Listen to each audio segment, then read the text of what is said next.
चलिए तो आज हम डिस्कस करेंगे CFT इन टेट्राहेड्रल कॉम्प्लेक्सेस।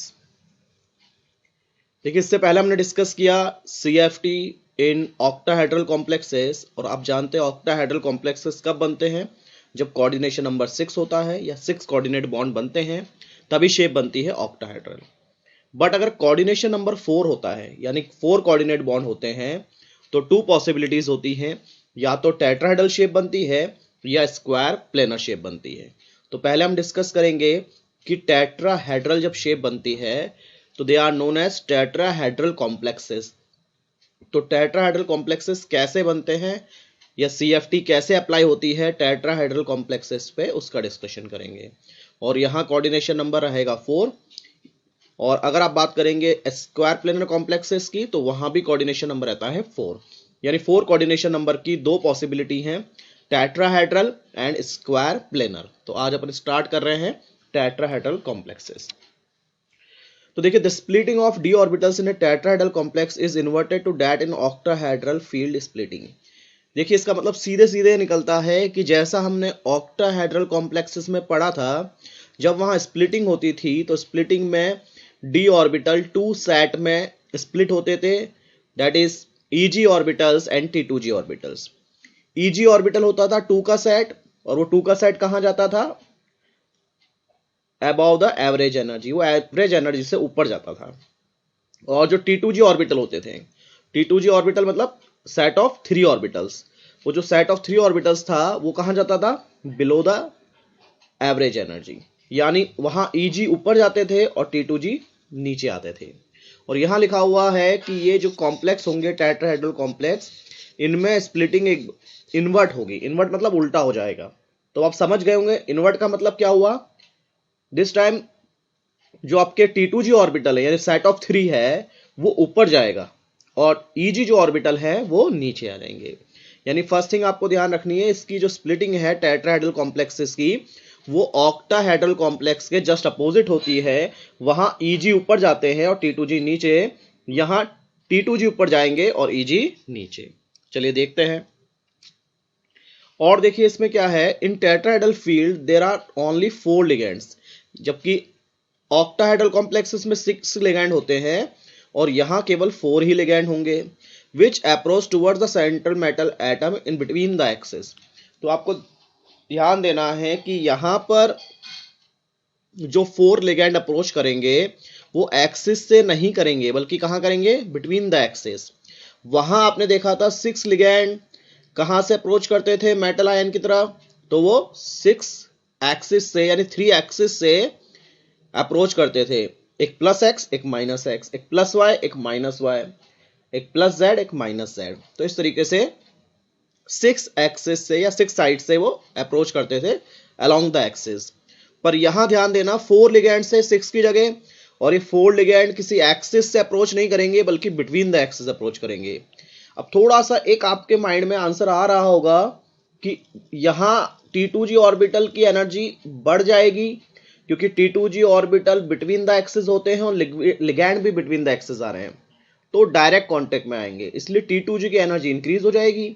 और Eg orbital along the axis होते हैं और लिगैंड अलोंग द एक्सिस नहीं आ रहे हैं, इसका मतलब वो Eg से दूर हैं, इसका मतलब रिपल्शन कम लगेगा, इसलिए इनकी एनर्जी कम हो जाएगी।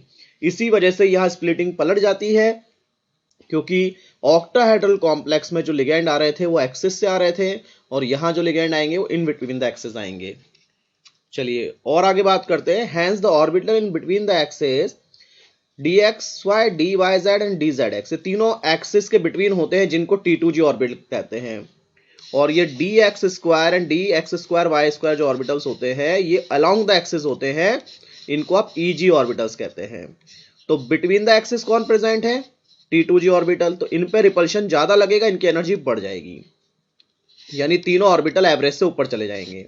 और D Z square and X square Y square जो ऑर्बिटल्स हैं इनको Eg ऑर्बिटल कहते हैं, इनकी एनर्जी कम हो जाएगी एवरेज से, तो एवरेज से नीचे आएंगे। यानी इस बार 3 का सेट ऊपर जाएगा, 2 का सेट नीचे आएगा, जबकि पहले 2 ऊपर गए थे और 3 नीचे। चलिए अब देखिए क्या है इसका इफेक्ट, वो देखते हैं किस टाइप से स्प्लिटिंग होती है। तो ध्यान दीजिए सामने, यहां पर जो आपका d ऑर्बिटल था ये फ्री आयन है, यानी जब तक आयन के कांटेक्ट में लिगैंड नहीं आए थे तब तक इनकी एनर्जी इतनी थी। अब ऐसा मान लेते हैं कि अगर सभी लिगैंड इक्वली स्फेरिकली यानी हर डायरेक्शन में इक्वली आते, स्फेरिकली का मतलब होता है हर डायरेक्शन में सेम रिपल्शन लगाते हैं, तो अगर सभी पर सेम रिपल्शन होता या लिगैंड स्फेरिकली सब तरफ से आते तो सब पर इक्वल रिपल्शन लगने की वजह से सबकी एनर्जी इक्वली हाई होनी चाहिए थी, और ये सबकी एनर्जी जब इक्वली रेज होती, बढ़ जाती, तो इस तरीके से आप कह सकते हैं फ्री आयन के कंपेयर में लिगैंड के कांटेक्ट में आते ही एनर्जी बढ़ जाएगी, और वो इक्वली बढ़ने की वजह से कोई स्प्लिटिंग नहीं होगी, सब बराबर एनर्जी के रहेंगे, यानी अभी भी डी जनरेटेड रहेंगे। बट ऐसा एक्चुअल में नहीं हुआ, क्योंकि आपके जो डी ऑर्बिटल है वो कुछ बिटवीन द एक्सिस प्रेजेंट है, कुछ अलोंग द एक्सिस प्रेजेंट है, और जो आपके लिगैंड आ रहे हैं वो सभी तरफ से नहीं आ रहे। इस बार लिगैंड टेट्राहेड्रल कॉम्प्लेक्सेस में कहां से आ रहे हैं? बिटवीन द एक्सिस आ रहे हैं। अब ये जो T2G का सेट है जिसको अपन कहते हैं DXY, DYZ, DZX, जो एक्सिस के बिटवीन प्रेजेंट होता है वो T2G कहलाते हैं, और जो अलोंग द एक्सिस होते हैं उनको EG ऑर्बिटल कहलाते हैं।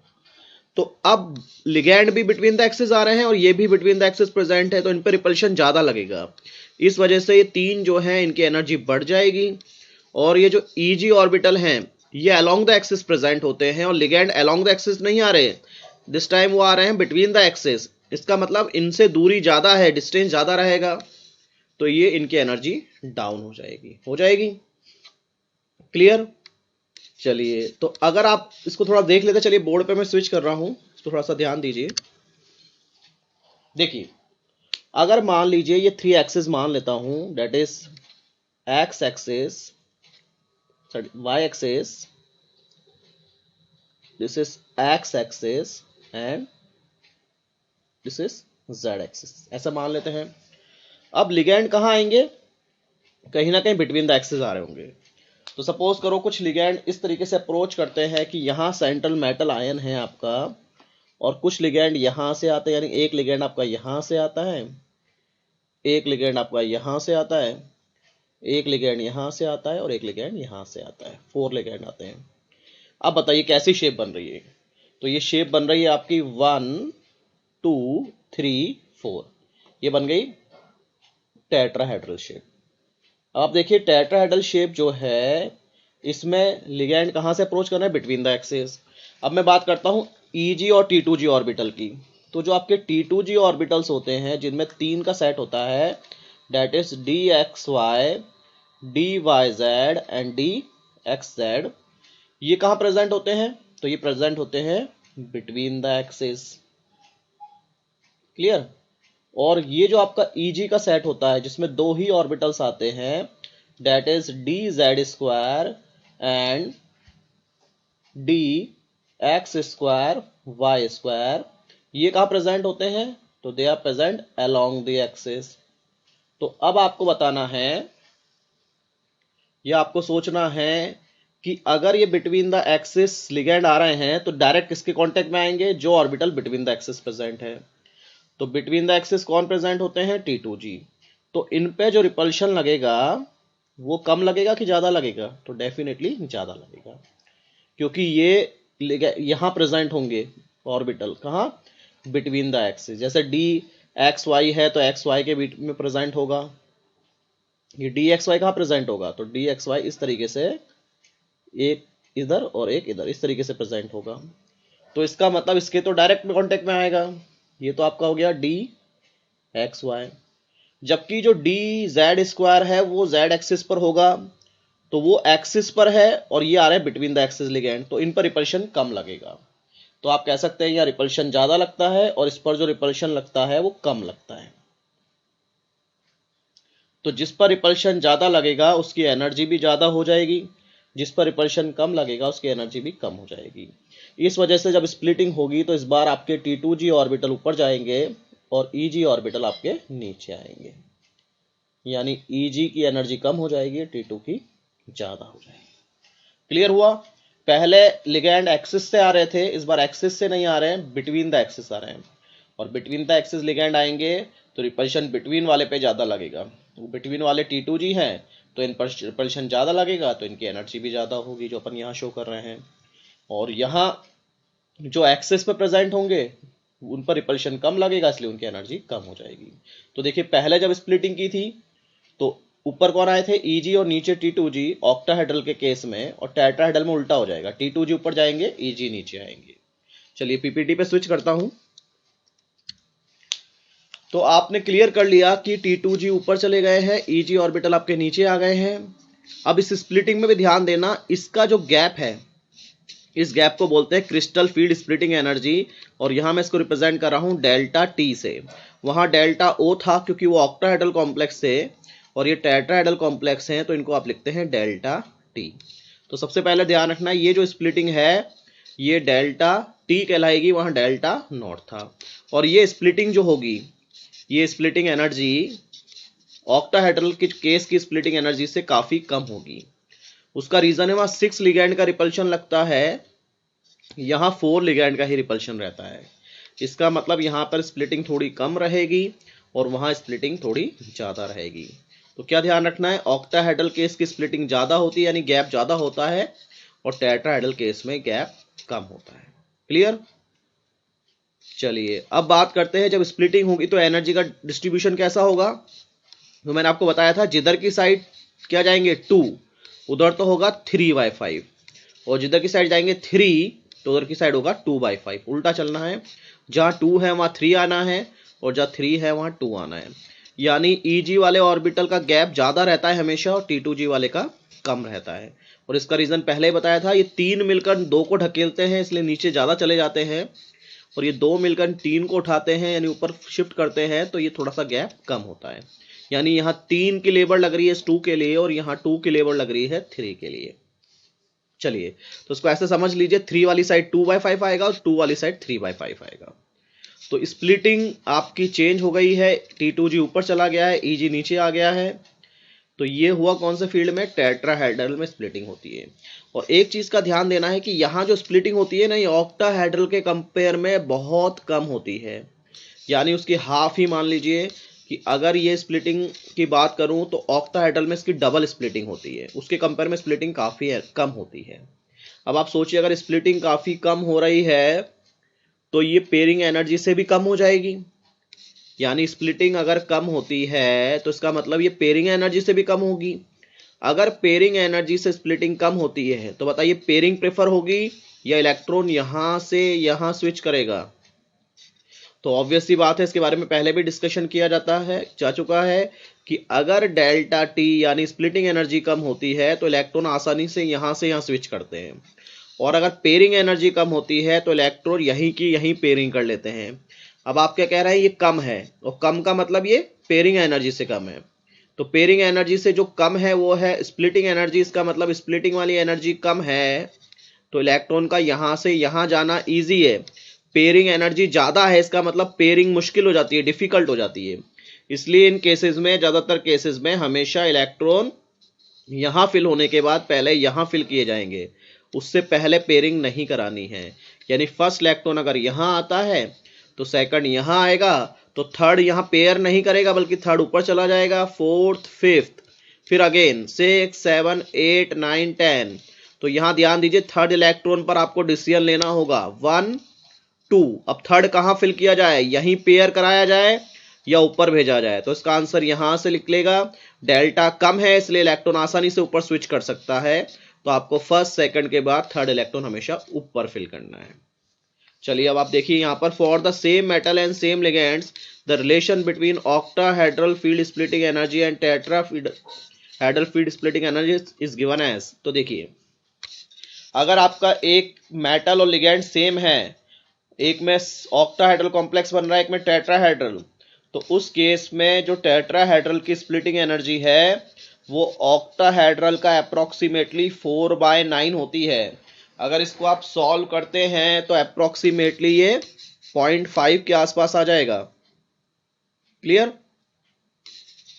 ठीक है, तो इसका मतलब राउंड ऑफ करने पे अप्रोक्सीमेटली 0.5 के आसपास आएगा। इसका मतलब जो टेट्राहेड्रल फील्ड की स्प्लिटिंग है वो ऑक्टाहेड्रल का 0.5 है। क्लियर। 0.5 का मतलब हो गया हाफ है, यानी आधी एनर्जी है लगभग। इसलिए अपन कह रहे हैं ये एनर्जी हमेशा कम रहती है, और ये ऑक्टाहेड्रल से ही कम नहीं है, ये पेयरिंग से भी कम है। क्या है? पेयरिंग एनर्जी से भी कम रहती है। इसलिए इलेक्ट्रॉन पेयरिंग ना करके यहां पर स्विच करना प्रेफर करते हैं। चलिए, NiCl4 2- लिया, इसके अंदर आपको हाइब्रिडेशन चेक करना है, इसकी CFT दिखानी है। चलिए, तो सबसे पहले निकल का ऑक्सीडेशन स्टेट निकालेंगे। निकल को मान लेता हूं X प्लस क्लोराइड -1, 4 क्लोरीन है तो into 4 equal to total charge -2, और इसको सॉल्व करते हैं तो X will be equal to हो जाएगा +2। तो सबसे पहले निकल का इलेक्ट्रॉनिक कॉन्फ़िगरेशन लिखते हैं। निकल होता है आपका 28। अगर ये 28 होता है,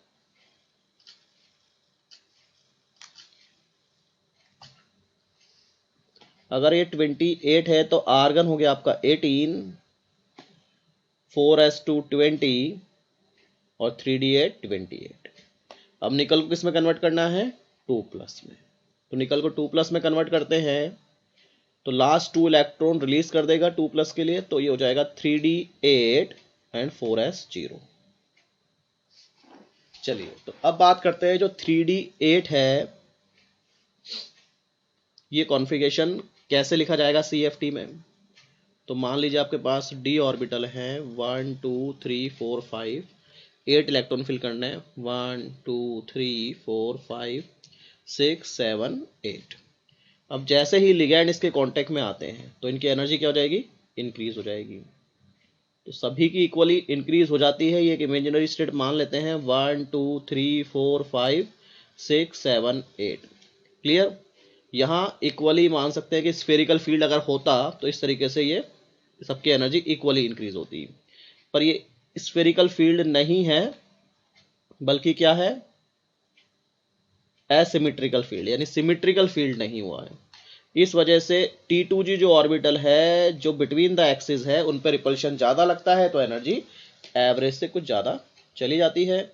और जो EG ऑर्बिटल है, उन पर रिपल्शन कम लगता है, तो उनकी एनर्जी एवरेज से कम हो जाती है। अब अगर मुझे इसके अंदर d ऑर्बिटल फिल करने हैं तो ये 8 इलेक्ट्रॉन कैसे फिल करने चाहिए? तो 1 2। अब देखिए, यहां से लेकर यहां तक का जो गैप है ये कहलाता है आपका डेल्टा T, यानी कि crystal field splitting energy in tetrahedral field. और ये जो गैप होगा ये कितना होगा? तो ये 3 है, तो यह लिखा जा सकता है 2/5 डेल्टा T। और ये जो गैप है ये कितना होगा? तो ये 2 है, तो इसको लिखा जा सकता है 3/5 डेल्टा T। ऊपर वाला प्लस में लिखा जाएगा और ये माइनस में। तो अब इसका डायग्राम बनाया तो इस 8 है तो 1 2 थर्ड इलेक्ट्रॉन यहां फिल करना चाहिए या यहां शिफ्ट करें। तो आप जानते हैं कि यहां जो डेल्टा T है ये पेयरिंग एनर्जी से कम होता है। अगर ये पेयरिंग एनर्जी से कम होगा तो इसका मतलब पेयरिंग करना डिफिकल्ट है क्योंकि ज्यादा है, और शिफ्ट होना इजी है। तो यहां शिफ्ट हो जाएगा 1 2 3 4 5, फिर अगेन 6 7 8। अब ऐसा करने के बाद आप देखिए डी ना तो EG वाले, ये कौन से ऑर्बिटल होते हैं? EG। और ये कौन से होते हैं? T2G। तो ना तो EG ब्लैंक है ना ही T2G ब्लैंक है। इसका मतलब आपको जो D यूटिलाइज करने हैं या SP कुछ भी यूटिलाइज करने हैं वो आउटर ही यूज करने पड़ेंगे, D खाली नहीं है। यानी ये 3D ब्लैंक नहीं हुआ। तो 3D के बाद कौन सा ऑर्बिटल आएगा? 4s, और 4s के बाद क्या आएगा? 4p, उसमें 0 इलेक्ट्रॉन है। इसका मतलब मुझे कोऑर्डिनेशन नंबर 4 के लिए 4 बॉन्ड बनाने हैं, तो मैं D यूज नहीं कर पाऊंगा क्योंकि D अभी भी भरे हुए हैं, कोई भी खाली नहीं हुआ है। तो बचा कौन? S और P। तो मैं S और P ऑर्बिटल को यूटिलाइज करूंगा। तो S में 1 ऑर्बिटल होता है और P में 3 ऑर्बिटल होते हैं। तो S और 3P यूज होंगे, तो यहाँ हाइब्रिडाइजेशन हो जाएगा sp3। और आप जानते हैं sp3 में जो शेप बनती है वो कैसी शेप बनती है? तो sp3 में बनती है टेट्राहेड्रल शेप। ये 4Cl आ जाएंगे टेट्राहेड्रल शेप में, और इस पर आ जाएगा 4-। तो आप क्या कह सकते हैं कि इससे केवल आपने आइडिया लगाया CFT से कि D ब्लैंक होंगे या नहीं। अगर एक D ब्लैंक हो जाता तो DsP2 होता, और DsP2 अगर होता तो क्या बननी चाहिए थी शेप? Square planar. पर यहां ये हाइब्रिडाइजेशन नहीं हो पाएगा। वाई? क्योंकि एक डी खाली नहीं है, या एक भी डी खाली नहीं है।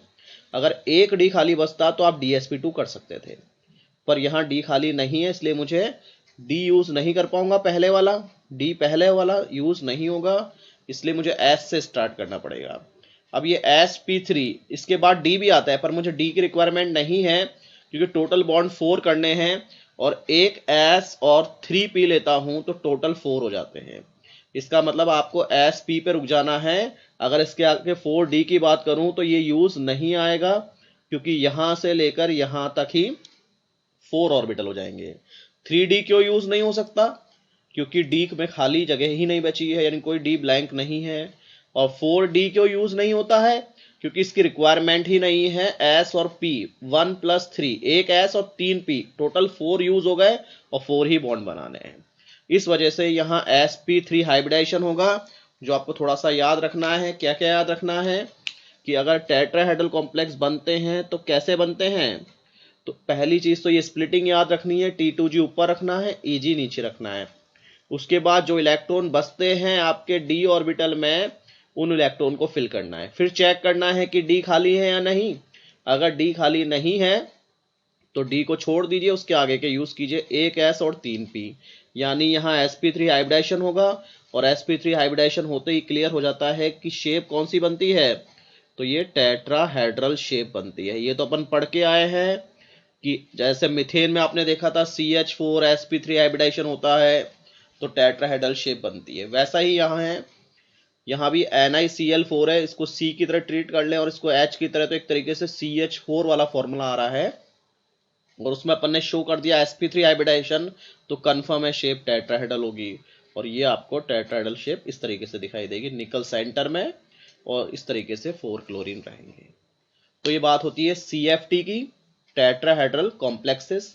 और टेट्राहेड्रल कॉम्प्लेक्स की जब CFT की बात करें तो जनरली कोऑर्डिनेशन नंबर 4 के लिए यूज होगी। अब अगर कोऑर्डिनेशन नंबर 4 में एक और एग्जांपल लूं तो फिर वो स्क्वायर प्लेनर कॉम्प्लेक्स बनते हैं, तो उसकी स्प्लिटिंग अलग होगी। समझ रहे हैं? थोड़ा सा मैं इसको थोड़ा सा और क्लियर कर देता हूं।